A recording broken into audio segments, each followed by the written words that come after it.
Et vous êtes toujours sur Radio Sous Pente, la station des rapins sans foi, sans loi et sans courbette.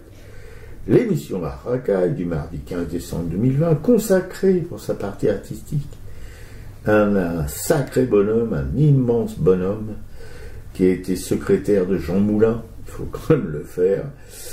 Voilà, qui l'a initié, Jean Moulin qui était un artiste confirmé, qui l'a initié justement à l'art, et ma camarade Piquet-Cou va vous raconter tout ça avec sa voix d'hôtesse de l'air sur le Cordier et sa vie de résistant.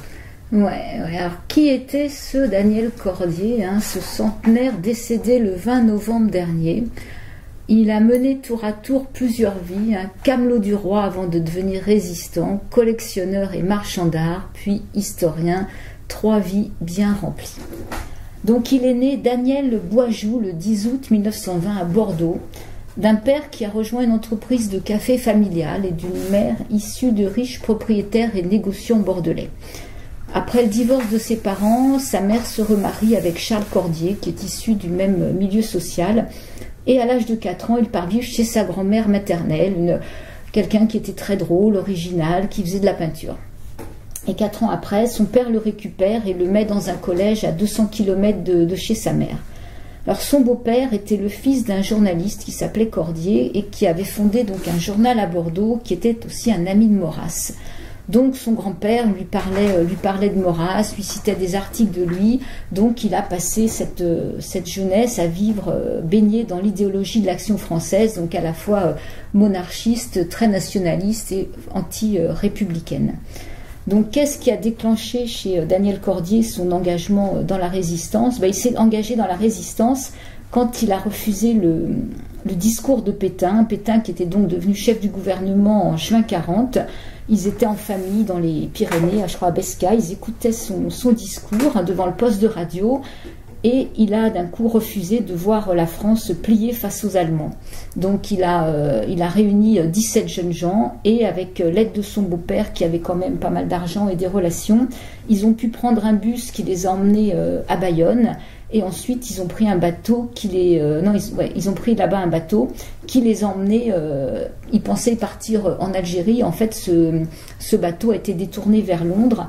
Donc Daniel Cordier avec ces jeunes gens est arrivé à Londres, où il a suivi une formation militaire jusqu'au grade de lieutenant. Et pendant cette formation, il a rencontré des hommes qui seront plus tard célèbres, comme Aron, Stéphane Essel. Et là, il rencontre aussi d'autres personnages, et il s'étonne qu'il y ait des communistes et des socialistes qui se soient engagés.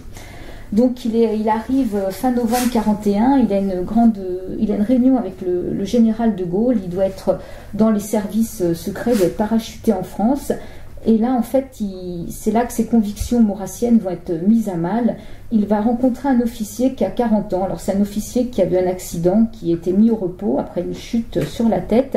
Donc, Daniel Cordier et cet officier dînent ensemble.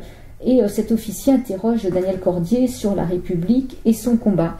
Et donc, il lui explique que c'est curieux qu'il soit anti-républicain. Donc, il lui dit, puisque vous êtes contre la République, qu'est-ce que vous faites ici? Et en fait, de fil en aiguille, finalement, Daniel Cordier va devenir anti-maurassien.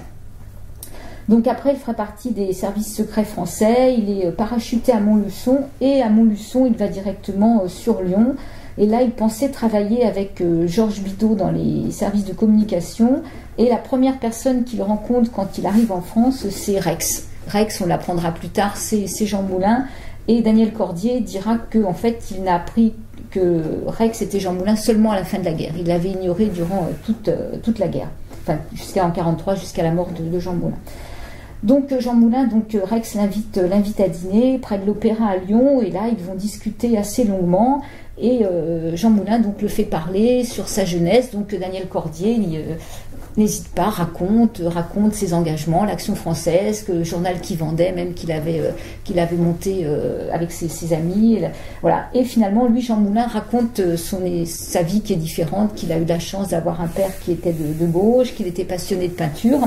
Et en fait, il doit sentir, c'est ce Daniel Cordier, quand même des valeurs, des futures valeurs humaines, parce que le lendemain, il dit qu'il l'attend comme secrétaire. Donc Daniel Cordier est assez surpris. Et là, il va donc vivre à Lyon. Jusqu'à présent, en fait, Jean Moulin n'avait pas de secrétaire. Pendant 6 mois, il travaillait tout seul à coder ses documents. Donc, il va le présenter aux représentants de tous les mouvements pour qu'ils puissent s'installer, monter une équipe et travailler. Donc, il y a tous les différents mouvements de résistance. Il y a Combat, la Libération, les Francs-Tireurs. Il n'y a pas de local disponible ni de personnel, donc c'est Daniel Cordier qui doit tout organiser et Jean Moulin lui laisse complètement quartier libre, ne voulant pas du tout s'occuper de tout ce côté matériel. On sait bien qu'il y avait beaucoup de rivalité dans la résistance, beaucoup de difficultés pour coordonner tout ça, et que tous ces militants des mouvements résistants, même s'ils criaient tous « Vive de Gaulle », les chefs entendaient aussi après prendre éventuellement le pouvoir à la libération et le garder pour eux. Donc on sait que c'est toutes ces rivalités qui seront à l'origine de la chute de Jean Moulin à Caluire. Et ça, Daniel Cordier en parle en disant qu'il faudra attendre en fait l'ouverture des archives à la mort du dernier militant pour savoir exactement ce qui s'est passé, même si lui a de fortes présomptions sur qui a trahi sur Jean Moulin. Voilà, sur Hardy.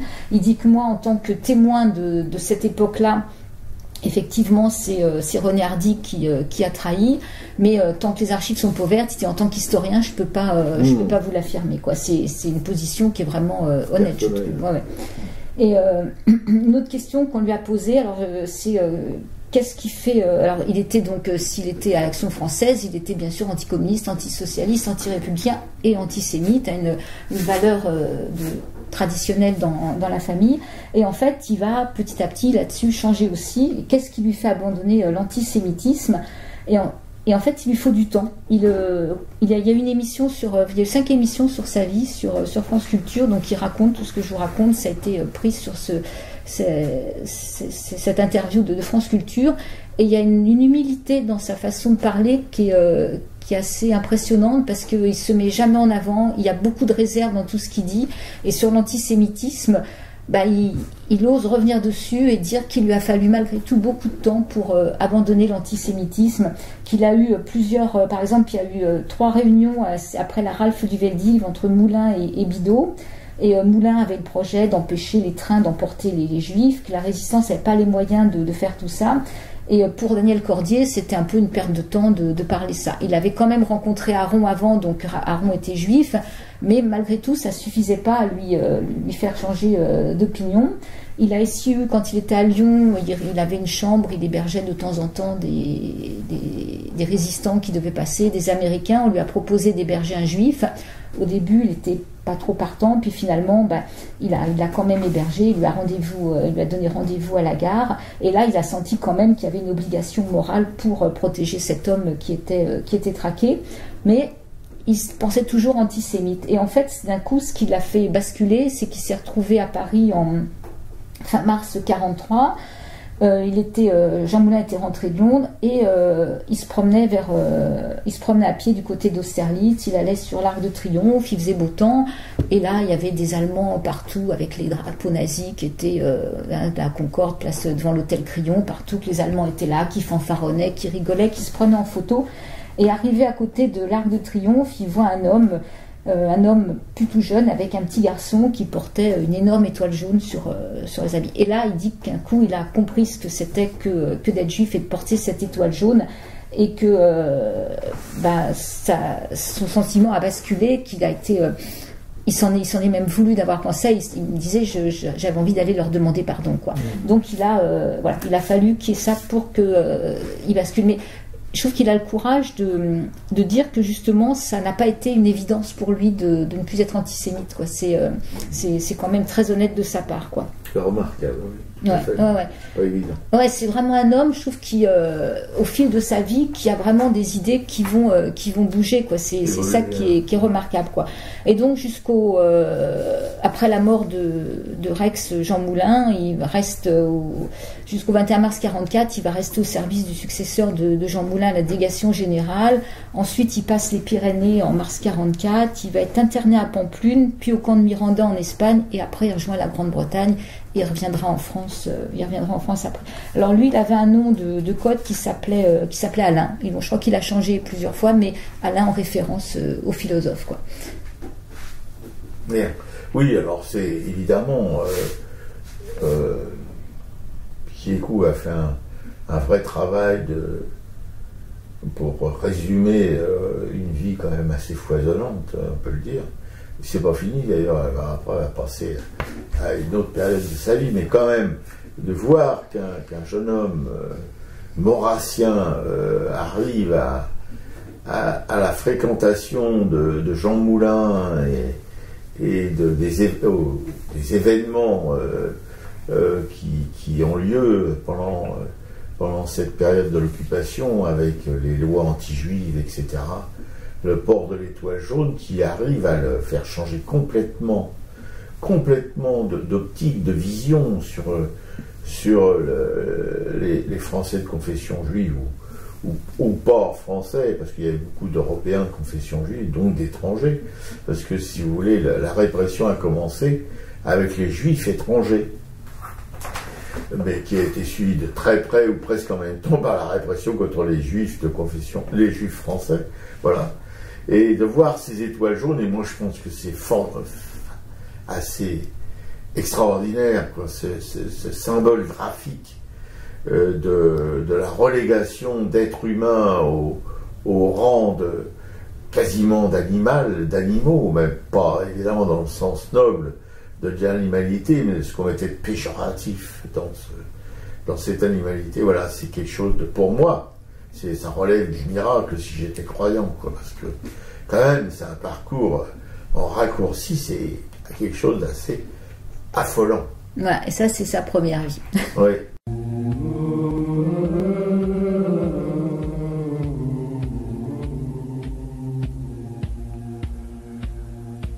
Ami, entends-tu le vol noir des corbeaux sur nos plaines? Ami, entends-tu les cris sourds du pays qu'on enchaîne? Ohé, partisans, ouvriers, paysans, c'est l'alarme. Soir l'ennemi connaîtra le prix du sang et des larmes. Montez de la mine, descendez des collines, camarades. Sortez de la paille, les fusils, la mitraille, les grenades. Ouais, les tueurs à la balle et au couteau, tuez vite. Oh, les saboteurs, attention à ton fardeau dynamique.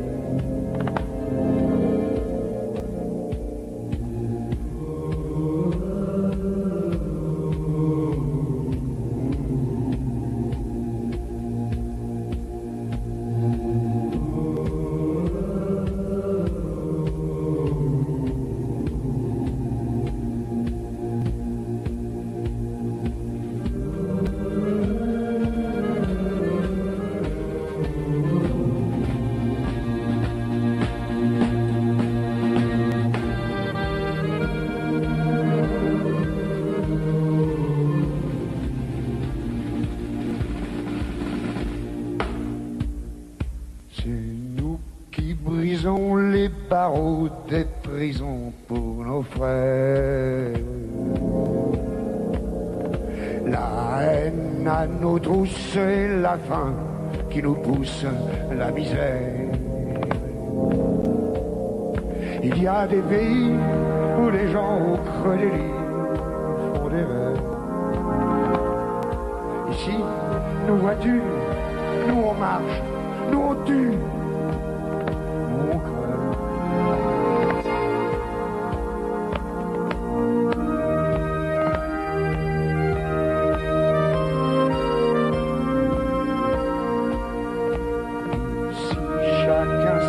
Ce qu'il veut, ce qu'il fait quand il passe. Ami, si tu tombes, un ami sort de l'ombre à ta place. Demain, du sang noir séchera au grand soleil sur nos routes. Chantez, compagnons, dans la nuit la liberté nous écoute.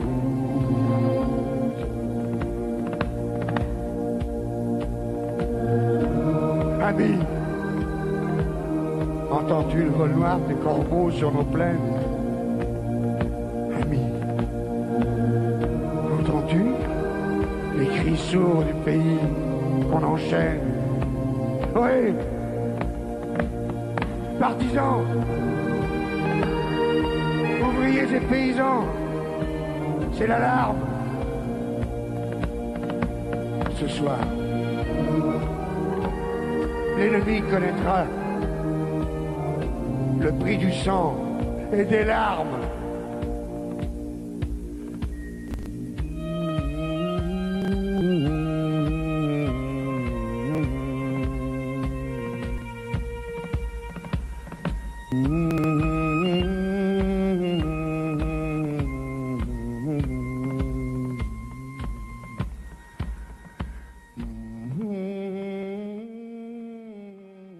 Le chant des partisans, interprété par Léotard.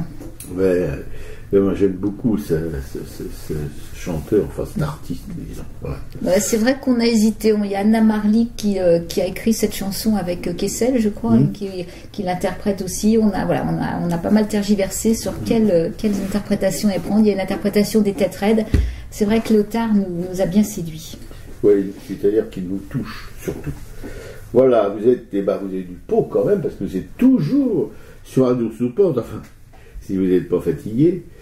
La station des Rapins, 100 fois sans loi et sans courbette, l'émission Arracaille du mardi 15 décembre 2020, consacrée à un homme assez exceptionnel, on doit le dire, qui s'appelle Cordier, pas dans les cordes par contre, hein, voilà. Et ma camarade Piquécou va vous lire quelques extraits sur Caracalla, c'était son nom de résistant, alias Cordier, peintre et collectionneur quand même, il était peintre aussi, et aussi marchand d'art, galériste, etc., etc., etc. C'est quand même pas banal. C'est pas banal, voilà, c'est la deuxième vie de Daniel Cordier. Alors, petite précision, alias Caracalla, je pense pas que lui se soit fait appeler Caracalla. Alors, alias Caracalla, c'est le livre dans lequel il écrit ses mémoires sur ses 3 ans de 40 à 3-4 ans, de 40 à 43 ou 44. C'est un peu écrit comme un journal. Par contre, si j'ai bien suivi l'histoire, c'est Roger Vaillant qui a écrit un livre qui s'appelle Drôle de jeu, qui raconte l'histoire, sans les nommer, justement, d'un résistant communiste, où intervient Caracalla, et Caracalla serait Daniel Cordier. Quoi.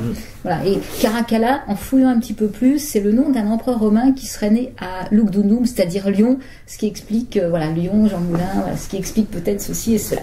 Voilà, c'est mes suppositions. Alors, deuxième vie de Daniel Cordier, peintre et marchand d'art. Alors, effectivement, c'est la fin de la guerre et donc Daniel Cordier décide d'arrêter tout ce qui concerne la guerre. Il quitte les services de renseignement, il coupe les liens avec tous les anciens militants. Il a en mémoire tous ces gens qui ont fait 14 et qui ont passé leur vie après à parler de la guerre de 14. Lui, il n'a pas du tout, il est tout jeune, il a quand même à peine 25 ans. Il n'a pas envie de bâtir sa vie sur la guerre. Et même si Georges Bidault et Pierre Meunier, qui étaient 2 amis de la guerre, voulaient qu'il se présente aux élections, il se sentait proche des communistes, mais en fait pas capable de faire de la politique. Il est plutôt humble et il a conscience que ses opinions ne sont pas des opinions construites, et je pense qu'il ne se sent pas du tout prêt à affronter un avenir de politique avec tout ce que ça... Voilà. Donc il loue une maison à la campagne, et on est en 46, donc 46, deuxième date importante dans sa vie. Il achète une boîte de peinture à l'huile, il a des petites toiles, je prends l'ancienne boîte de peinture de sa grand-mère et il se met à peindre. Alors, avant de continuer sur celle-là, ce qui est intéressant, c'est que Daniel Cordier, en fait, ne connaissait rien à la peinture. C'est-à-dire que... Tu m'as dit qu'il avait fait les beaux-arts. Non, il a pas. Jean Moulin a fait les beaux-arts. Ah, oui, voilà. Non. Et en fait, c'est Jean Moulin, effectivement, qui va l'initier à tout ça. Donc, même après la mort de Jean Moulin, Daniel Cordier continue de l'appeler le patron. Il peut en parler pendant des heures. Et ce qu'il va raconter, c'est que quand ils se rencontraient en mission pour se passer soit la comptabilité, soit des renseignements, en fait, ils étaient souvent dans une brasserie, la brasserie Georges, à Lyon. Et là, quand Jean Moulin sentait qu'il y avait peut-être des oreilles voilà, indiscrètes à côté, il se mettait à parler de... vous écoute, c'était des grandes affiches de... C'est vrai. Oui, mais c'était les affiches de la collaboration. Attention, des ennemis vous écoutent. Voilà. Donc là, il se mettait... Bon, Jean Moulin était lui-même peintre, dessinateur, grand amateur d'art. Donc à ce moment-là, il changeait de conversation et il se mettait à parler de peinture. Il parlait de Picasso, de Braque, de Chirico. Et Daniel Cordier dit, moi, je n'y connaissais rien, j'écoutais. Et il rappelle une scène, en fait, qui est le 27 mai 43. C'est après une des premières réunions du CNR. Moulin lui avait donné rendez-vous dans une galerie de l'île Saint-Louis. Et là, il y avait des aquarelles de Kandinsky. Et Daniel Cordier dit, je n'ai pas osé lui dire que je trouvais ça affreux. Nous nous sommes promenés au bord de la Seine, il faisait un temps superbe. Là, il a sorti un gros livre. C'était l'histoire de l'art moderne de Christian Zervos et il lui a offert. Donc voilà. Et pour illustrer un petit peu sa méconnaissance de tout ce qui était artistique, voilà donc un extrait dans Alias Caracalla de Daniel Cordier qui, pour Jean Moulin, doit lui trouver un nouveau logement et qui va voir donc l'hôtelière. Voilà ce qu'il lui dit. Ne vous inquiétez pas, mon patron est un artiste. Si ça lui plaît, il paiera. Officiellement, je suis le secrétaire de monsieur Joseph Marchand, artiste peintre décorateur. Quelques jours plus tard, je présente monsieur Marchand à mademoiselle Labonne. À la vue de cet homme élégant et d'apparence convenable, sa joie est à la mesure de la crainte qu'elle dut éprouver quand j'avais annoncé un artiste. Rex, après avoir défait sa valise et rangé dans l'armoire à glace quelques affaires, me confie sa carte d'identité et sa carte d'alimentation. Vous irez m'inscrire à la mairie. En lisant Joseph Marchand, artiste peintre, je pense à l'un de mes oncles d'origine espagnole, Perico Ribera. Il était peintre et vivait à Saint-Jean-de-Luz. Il venait souvent déjeuner chez mes grands-parents près d'Aguilera. Lorsque ma famille parlait de lui en ma présence, elle baissait la voix. Ma grand-mère hésitait à l'inviter avec ses dernières conquêtes, tant elle avait été échaudée par l'arrivée de femmes toujours différentes et toujours trop excentriques pour le standing de ses réceptions. Afin d'éviter tout faux pas, elle ne le recevait qu'au repas de famille. Bien que les tableaux que nous possédions de lui fussent d'inoffensifs paysages du Pays Basque, Ribera avait une réputation sulfureuse de Don Juan. Elle entretint durant ma jeunesse le fantasme d'un métier inavouable. C'est pourquoi je ne comprends pas que Rex choisisse une profession si voyante et certainement suspecte aux yeux de la police. Elle me paraît sans rapport avec la prudence qu'il manifeste en toute occasion. Alors je me permets de lui en faire la remarque.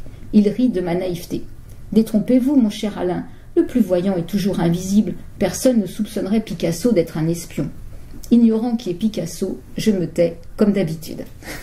Donc voilà le niveau de connaissance de Cordier en matière de peinture. Et non mais c'est pas, tu sais, Picasso à cette époque-là, c'est un artiste comme les artistes contemporains d'aujourd'hui, on les connaît pas tous, hein, même ceux qui sont les plus connus.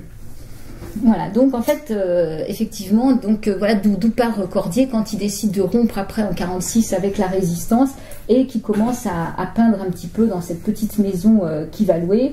Et donc là, il barbouille un petit peu et il trouve que il s'inscrit même à la Grande Chaumière. Je crois qu'il va y rester 8 ans. Ah bah c'est ça, voilà que j'avais. Je crois que c'était les Beaux-Arts. Non, il s'inscrit à la Grande Chaumière, mais bon, il trouve que son dessin et sa couleur sont plutôt nuls. Donc voilà, il préfère arrêter de peindre lui-même et il achète des tableaux. Il va commencer, je crois, par acheter 15 Nicolas de Stel. Il y en a un qui va lui parler énormément, donc il commence à acheter tous ces tableaux. Et il a plus beaucoup d'argent, il a beaucoup de tableaux, et c'est là qu'un ami va lui conseiller de devenir marchand d'art. Donc cet homme qui était vraiment ignorant en matière artistique devient marchand d'art et collectionneur, et il va ouvrir en 1956 sa première galerie qui sera d'abord au 8 rue du Raz, puis 8 rue de Mirobénil, c'est à Paris, et là il se lance dans ce qui va être une brillante carrière de marchand d'art. Il fera une première exposition qui est consacrée à Claude Viseux. Il va exposer conjointement Devam, Dubuffet et Mata. Et en mai 1957, il organise la première exposition personnelle de Bernard Réquichot qu'il rencontra à la Grande Chaumière. Et pendant 8 ans, nombre d'artistes, pour beaucoup découverts, ils vont être lancés et soutenus par Cordier et vont se succéder dans sa galerie. Donc il va avoir beaucoup d'artistes sous contrat. Il en aura, je crois, 23 peintres sous contrat, ce qui est quand même énorme. Et c'est lui qui, le premier, va faire un contrat avec Dubuffet. Et donc c'est quand même important. Hein. Donc il va vraiment soutenir ces artistes. Il va acheter aussi des dessins de Hartung. Lui, il ne peut pas l'avoir sous contrat parce qu'il est déjà dans une autre galerie. Mais il va avoir, donc il sera en contrat avec Dubuffet, Michaud, Dado, Belmer, Mata, Devam. Et donc plusieurs de ces artistes. Et en regardant un petit peu qui sont tous ces artistes, il y en a que je connaissais pas. Moi, par exemple, Dado, c'est un nom qu'on a déjà rencontré quelques fois dans nos recherches.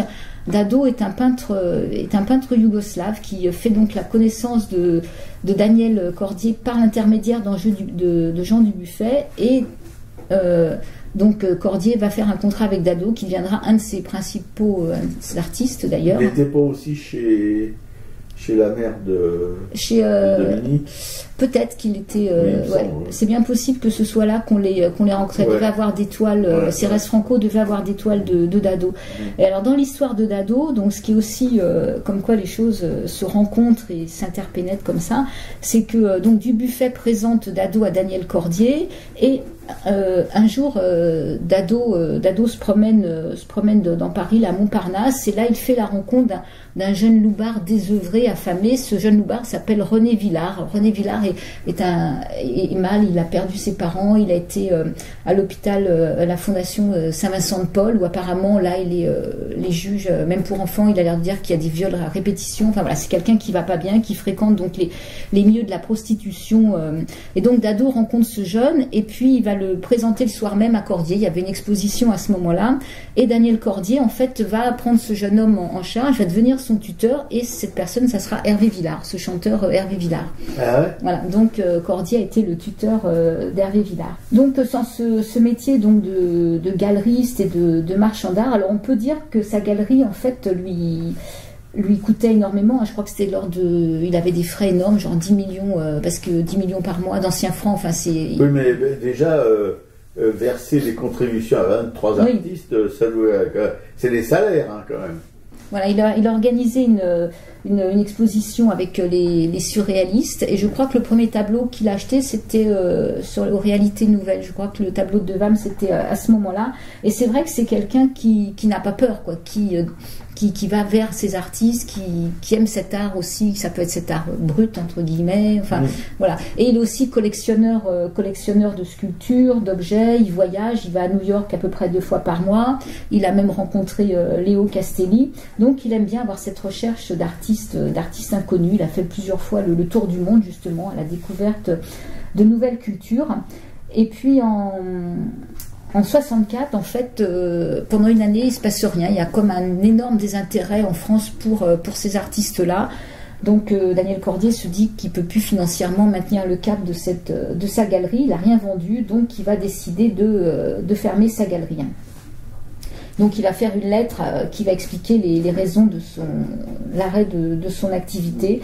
Et il continue d'avoir des tableaux, il a gardé des tableaux, mais effectivement, il ne peut plus garder ce rôle de galeriste. Donc là, ça va être la fin de sa deuxième vie de marchand d'art, quoi.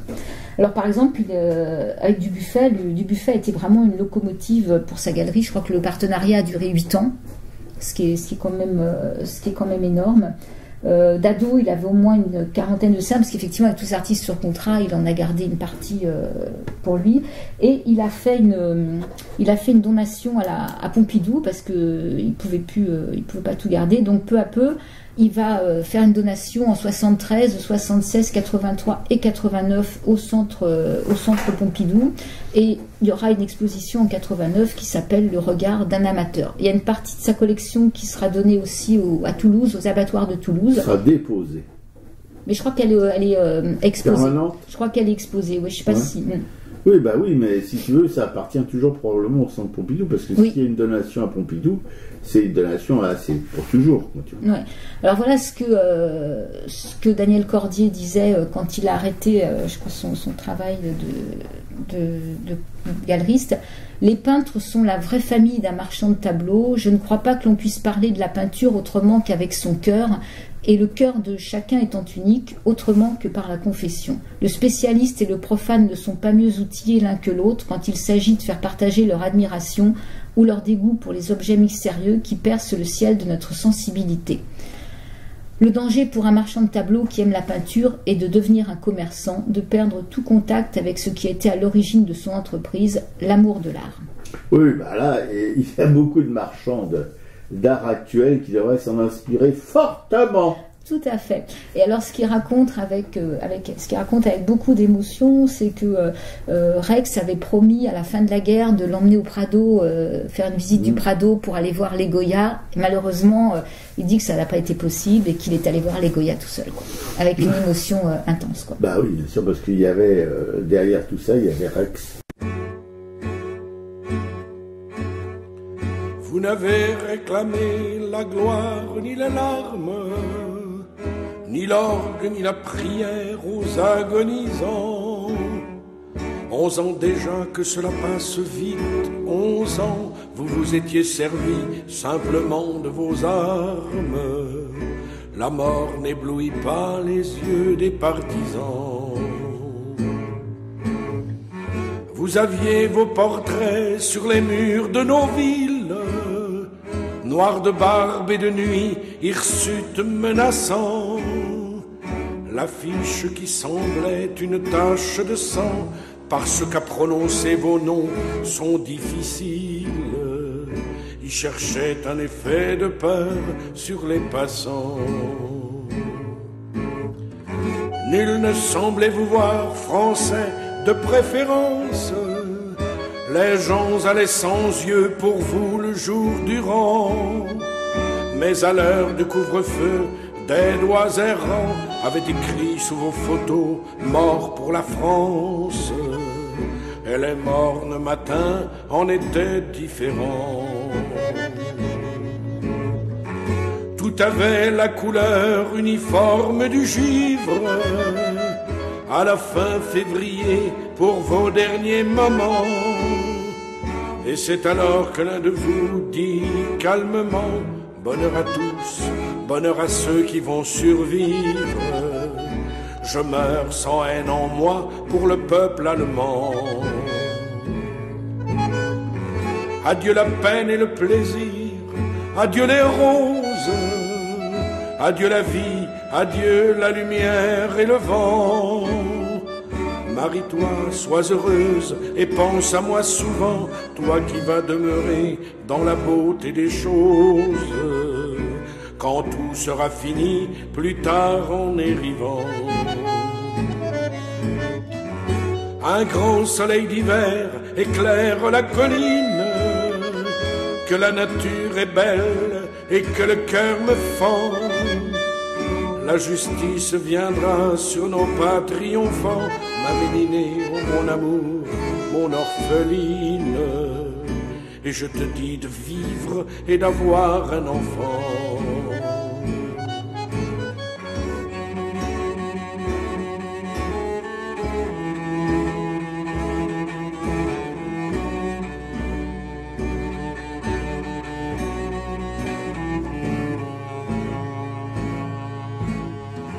Ils étaient 23 quand les fusils fleurirent, 23 qui donnaient leur cœur avant le temps, 23 étrangers et nos frères pourtant, 23 amoureux de vivre à en mourir, 23 qui criaient la France en s'abattant.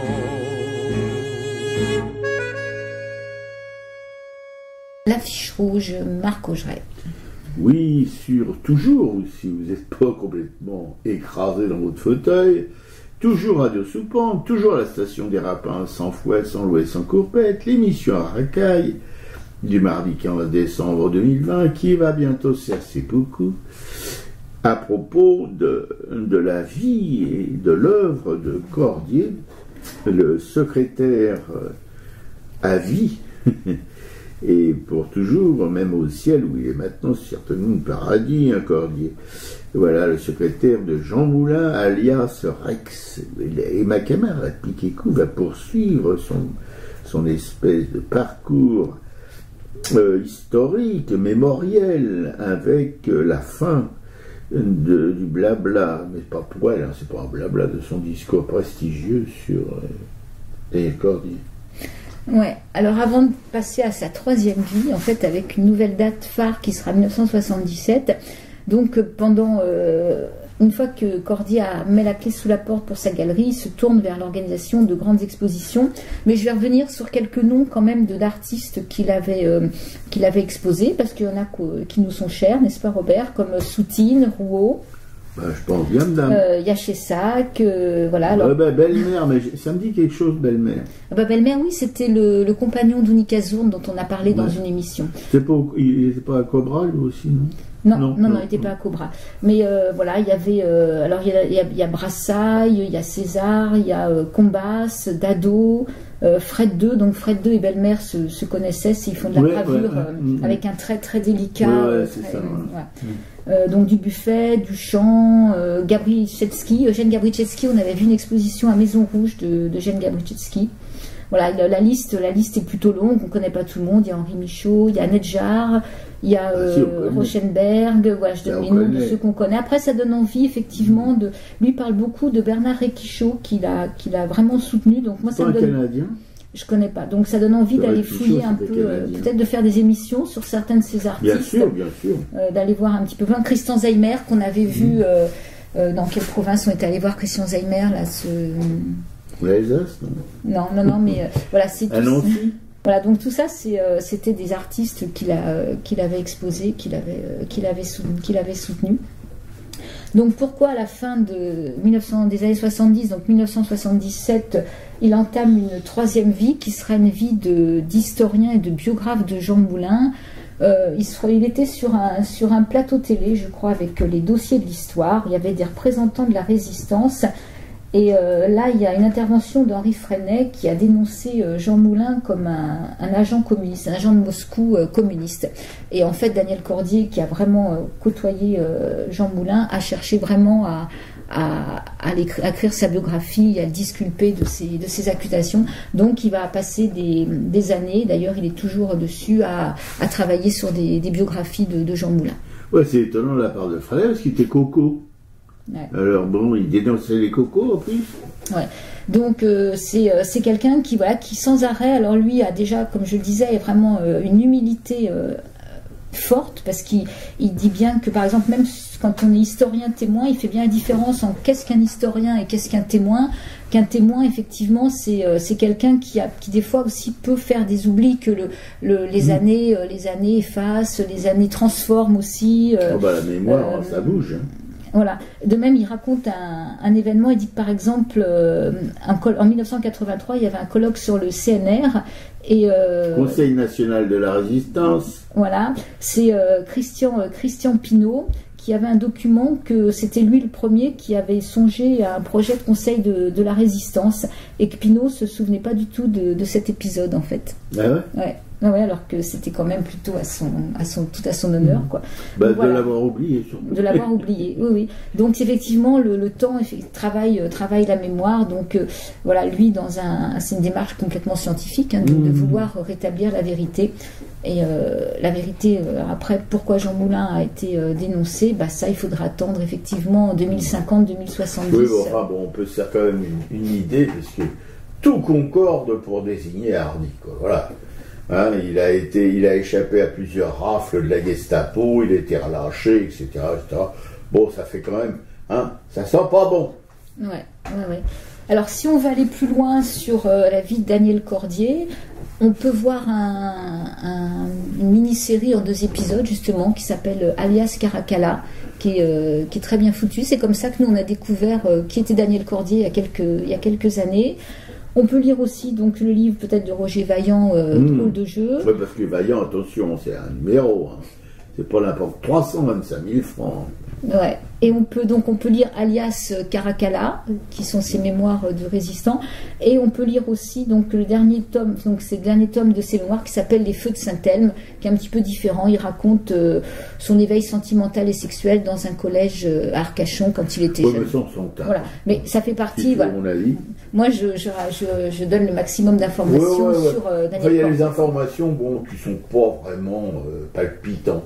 Mais voilà, nous, en fait, c'est la découverte quand même d'un homme d'un homme extraordinaire. Oui, il a tout vécu, à fait. Voilà, c'est ça il a qu'il vécu 100 ans et il a eu 3 vies C'est ça qu'il complètement faut remplies, retenir, c'est pas les trucs de biographie un peu. Bon, bref.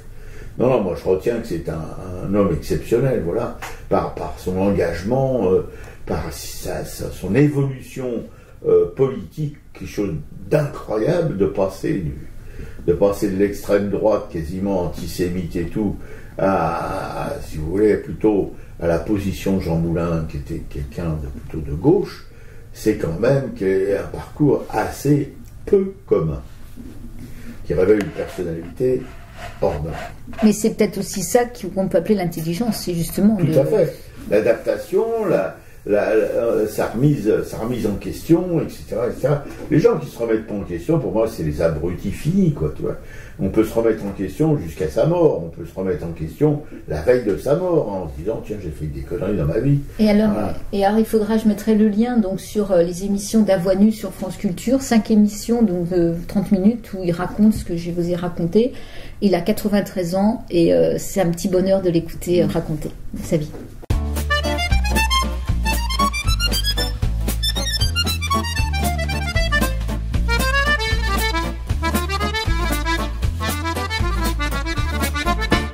Un petit oiseau bleu sur une toile blanche, au fond d'un atelier, s'ennuyait le dimanche entre le vieux tapis qui prenait la poussière et le poêle qui en fumait, mais ne chauffait pas l'hiver. À partir, respirer, s'envoler, prendre l'air, il quitta l'atelier, cœur battant, plume légère. Un petit oiseau bleu dans un drôle de décor écarquillait les yeux près d'un singe à ressort, valse des numéros, chant du marteau d'ivoire. Hop, un casque à pompons, toc, un lot d'arrosoir. 2000, 3000, 5000, allons, un petit effort. 8000, 10 000, 12 000, 15 000, 15 000 au fond, madame, encore. Un petit oiseau bleu sur une toile blanche s'étiolait peu à peu au fond d'un coffre étanche, entre un vieux péchinet aux allures de croque-mort et des Napoléons venus là sans passeport. À partir, respirer, s'envoler, prendre l'air. À mort les financiers et vive l'art populaire. Un petit oiseau bleu derrière un cadre d'or, habillé de velours, près d'un gardien qui dort. Catalogue, étiquette, essence de la visite, salle fermée pour les fêtes et photos interdites. Ah là là, l'atelier, la bonne couche de poussière, le vieux poêle d'avant-hier qui fumait sans chauffer. Ah, l'odeur de peinture qui vous monte à la tête lorsqu'on rêve d'azur et quand le cœur est en fête.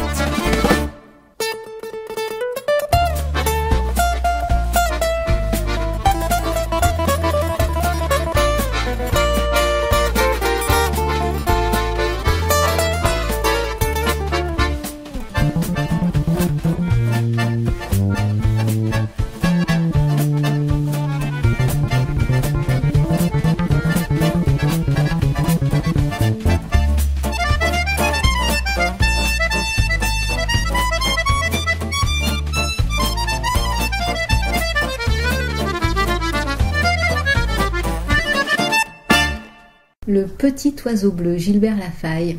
Radio Soupente, l'émission à racaille qui se termine. Enfin, diront certains, c'est pas gentil. La station des Rapins, sans foi, sans loi et sans courbette. L'émission, je viens de vous en causer un an, à Racaille sur Radio Supplon, je répète, du mardi 15 décembre 2001, dont la partie artistique consacrée à Daniel Cordier se termine. Et pas en queue de poisson, là, avec une belle chanson de La Faille, Les petits oiseaux bleus. J'adore cette chanson. Et tout de suite, ma camarade Piquet-Cou va vous causer d'un livre dont on vous a déjà un peu causé, mais ça n'empêche qu'on peut en recauser, parce qu'il le vaut. Les enfants aussi de Claude Isner. Ouais, t'en as parlé la semaine dernière. Effectivement, c'est un petit bouquin sur ces deux petites filles. Ça se passe en 42 sur deux sœurs. C'est très touchant parce qu'il y a toute cette relation entre les sœurs avec la grande sœur qui s'occupe vraiment bien de sa petite sœur. Qui est une chieuse. Les petites et qui vont aller prendre le métro pour aller voir un film au cinéma. Et en fait, cette escapade va les sauver de la rafle du Veldiv. C'est ça qui est vraiment une belle histoire. Et en plus du contexte historique qui est vraiment magnifiquement relaté.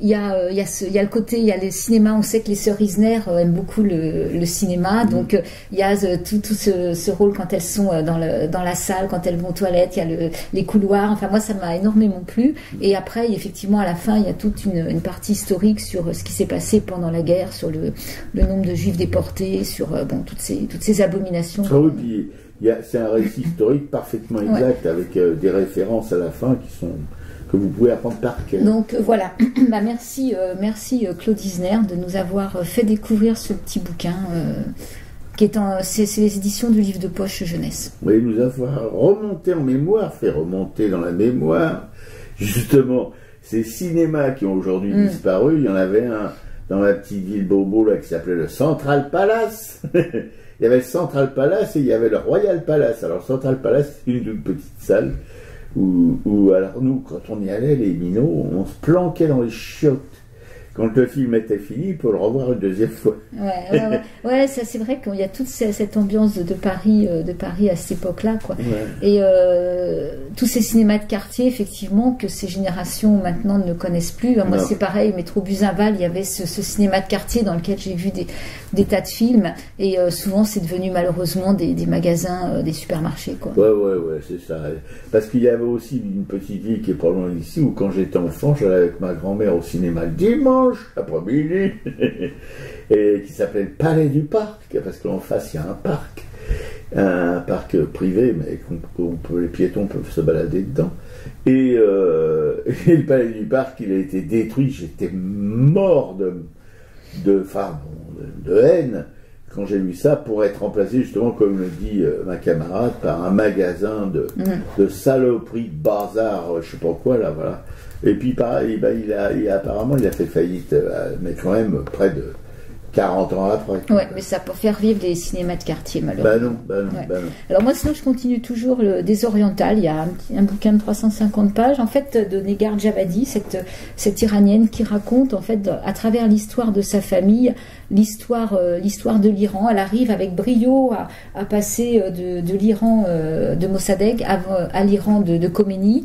Et du coup, c'est une bonne façon de se rappeler ce qui s'est passé en Iran, comment cette famille de révolutionnaires, en fait, a pu survivre par son exil en France. En fait, sinon, ils étaient condamnés à mort, tant par le Shah que par Khomeini. Le père de cette jeune femme, Darius Sadr, était quelqu'un de très, très engagé, et donc elle parle aussi par la voix de sa mère. C'est vraiment un super bouquin qui est très bien écrit. Il y a des belles métaphores. On se plonge dans la lecture avec un vrai plaisir, quoi. Et Negar Javadi vient d'écrire un nouveau livre qui s'appelle Arène. Je sais pas ce que c'est pour l'instant. Bon, on saura dans la prochaine émission, parce que je suppose que ma camarade va sauter sur le bouquin sitôt qu'elle le trouvera en bibliothèque. Et tout de suite, camarades, auditrices, auditeurs, Radio Soupant de la station des Rapins sans voix sur le Corbette, qui émet depuis un garni et diffuse sur internet aracal.fr, va finir quand même sur les chapeaux de roue en saluant nos amanches Claude et André de la Noration. Alors je vous Je vous informe quand même qu'André va mieux, c'est à mon avis c'est un oui, immortel. Merci Claude. Claude vient de prendre de ses nouvelles. Ouais, c'est un immortel, il a 87 ans, il est 88, rentré... 88. 88, il est rentré à l'hôpital, il était à l'agonie. Et puis il s'est retapé pleine forme maintenant. Bon, bah voilà, il va sortir, il va rentrer chez lui. Avec un bel hommage aux soignants de cet hôpital La Croix Saint-Simon, un médecin disponible qui prend le temps d'écouter, de poser des questions au téléphone, des infirmières aussi disponibles. Et non, merci beaucoup et merci à Claude d'avoir pris des nouvelles de mon papa. Ouais, bon, fallait Brestois, savoir vivre. Karine, une artiste barbouilleuse de Montigny, les je sais pas quoi, mais enfin c'est un petit bled sympa. On y est allé une fois pour assister à un vernissage de cette copine, c'est paumé au diable Vauvert. Voilà, depuis la gare, on est monté à pied jusqu'au village, je veux dire, c'est un drôle de vadrouille. C'est mieux en redescendant. Marie-Christine Béguet, une graveuse de Pujol dans le Gard, voilà. Claude et William, nos potes de Brest. Voilà, Claude et William, hein, c'est Claude qui a écrit à ma camarade pour son papa. Jean-Paul Souvraz, un peintre qu'on adore ici, un peintre de Coup de Kerbranche, dans la banlieue d'Ankerque, qu'on a visité une fois, dans sa petite maison, dans sa petite rue de Schnorr, voilà, petite maison en briques, avec son petit jardin derrière. Claudine, une pote à ma pote, Pichettou, Claudine qui fricote avec l'art, voilà, c'est bien, Claudine continue, surtout quand tu donnes des idées à ma camarade, hein, pour des émissions, des choses comme ça. Jean Peluzzi de Val d'Oise qui nous envoie des histoires, des chansons depuis sa petite cabane là, perdue au fond des bois du Val d'Oise. Merci camarade Jeannot. Joël, qui est notre Arlésienne du Caire, qui est retournée au Caire, voilà, on demande ce qu'il fout là-bas. Corinne, notre camarade tapissière adorée. Anne-Emmanuel et Frédéric, deux artistes, des copains aussi. Juliette Planck, une graveuse en relégation à Rochefort-sur-Mer, mais on aime beaucoup ces graveurs, d'ailleurs je lui en avais acheté une petite, pas trop chère, 60 €, c'était possible. Clément, un graveur qui grave sur tout ce qui bouge, on l'appelle le Vincent Van Gogh de la gravure. Ah, il est assez turbulent. Michel Pelloual, un peintre aussi un bon, hein, un peu comme le camarade Jean-Paul Souvraz, un très bon même, qui était mon voisin du dessus. Moi j'étais le voisin du dessous, maintenant je suis plus en dessous parce que j'ai déménagé, et donc il est plus mon voisin du dessus. Si vous avez tout compris, très bien, vous aurez un petit cadeau. Marie-Christine et Christophe, deux militantes chez Militants qui militent. Cécile, notre camarade, tu la sens ma 5e puissance. Oui, Cécile, rassure-toi, on la sent toujours. Hein, qui n'anime plus cette magnifique émission, malheureusement, pour les auditeurs qui l'écoutaient avec beaucoup d'intérêt tous les mardis matins. La rousse flamboyante, qui est maintenant une blanche éclatante, qui anime aussi des émissions assez fabuleuses. José Arthur du Mélange, voilà, l'animateur d'une émission de musique, surtout musicale, qui mélange jazz, musique classique, etc. Anne-Isabelle Roubaille, une peintre de Bourron-Mariette, qu'on a découvert lors d'une exposition de ses œuvres dans la galerie L'Empreinte, tenue par Florence Quenu, dans une librairie magnifique. Voilà, Colette et Alain, des collectionneurs, on peut dire ça, hein, comme il en existe plus beaucoup, un peu le genre de Cordier, comme voyez-vous. C'est pas le pognon qui les motive, mais c'est l'intérêt pur et simple pour l'art, et tant mieux pour les rapins qui sont, comment dirais-je, auxquels ils participent, auxquels ils achètent de temps en temps des œuvres. Christophe Dilulu, un commissaire-priseur quoi. Dominique Paul-Ardouin, notre galériste bien-aimé, qui hélas, nous a quittés pour d'autres aventures ailleurs, surtout au ciel d'ailleurs. Voilà. Et pour les artistes comme Cordier, elle aidait les artistes avec une galerie à Paris. C'était quelle rue, la galerie? Rue Quincampoix. Oui, rue Quincampoix, voilà. Elle s'appelait comment, cette maison? Je sais plus. On ne sait plus, bon, enfin, bref. On s'en fout puisqu'on avait été la visiter, enfin visiter les œuvres qu'elle exposait. Elle nous avait reçus d'une manière tellement chaleureuse, voilà.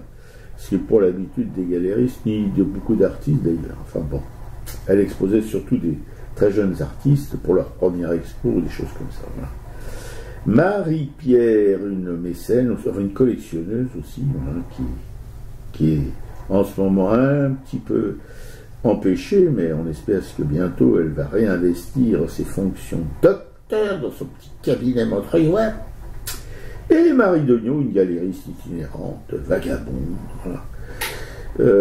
On avait découvert chez elle un artiste vietnamien qui s'appelait Mao Tolai. Tolai, je ne me souviens jamais du reste. Bon, bref.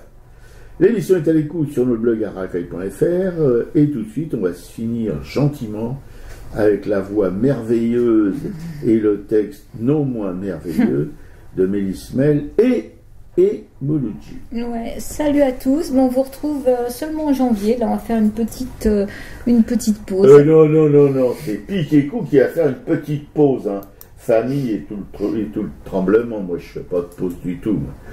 Sauf que je réfléchis à ce que je vais bien manger le 1er janvier ou le 24 décembre. Peut-être une coquille Saint-Jacques. De chez Picard. De chez Picard. Salut à tous.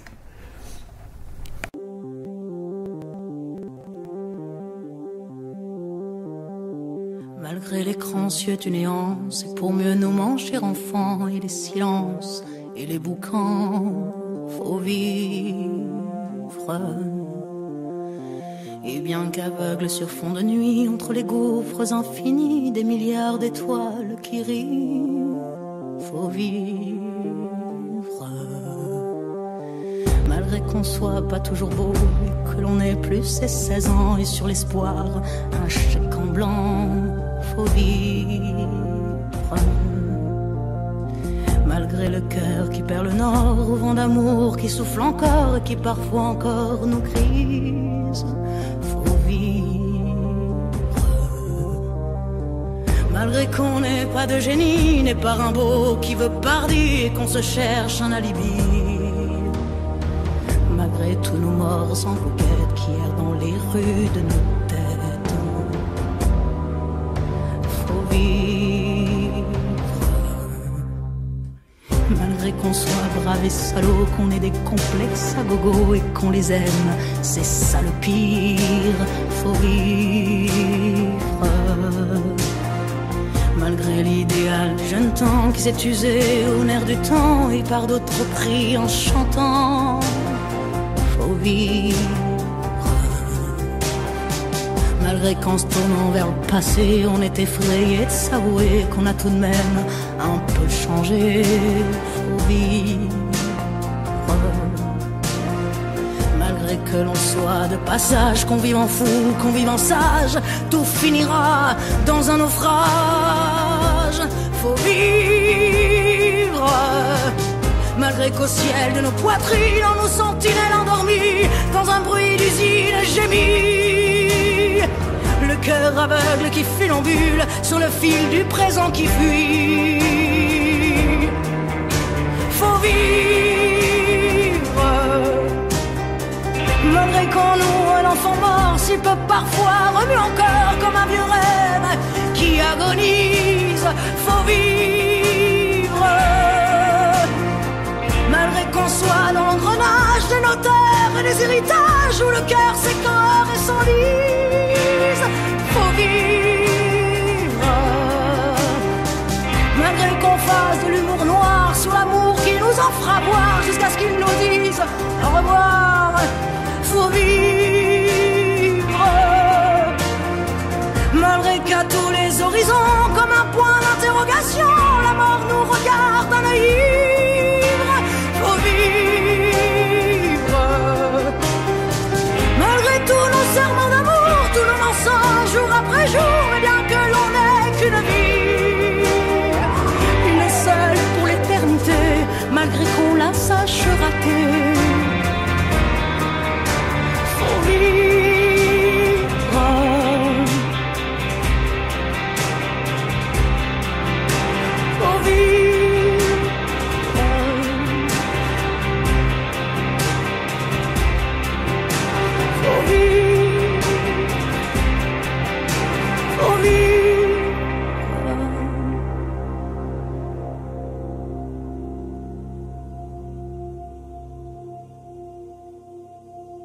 faut vivre.